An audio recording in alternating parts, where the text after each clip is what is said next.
তোমাদের সবাই কি পড়াশোনা হয়েছে? হ্যাঁ স্যার। আচ্ছা, এই আজ মাসে কিন্তু 3 তারিখ, তোমরা কি সবাই প্রাইভেটের টাকা নিয়ে আসছো? স্যার টাকা পয়সা তো নাই এই সময়, সামনের মাসে 4 তারিখে দিব। এই তুই টাকা আনছিস?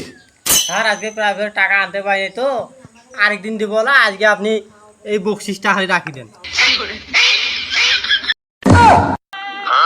টাকা পয়সা কোনো ব্যাপার নয়, টাকা পয়সা আজও কালো এখন পড়াটা ধরি। এই বুদ্ধু, বাংলাদেশের বুদ্ধিমান প্রাণীর নাম কি? শিয়াল। Very good. বাংলাদেশ কত সালে স্বাধীন হয়েছে বলতে পারবি? স্যার কওয়া পারছি না। হ্যাঁ, ডগ মানে কি? ডগ মানে হাঁস।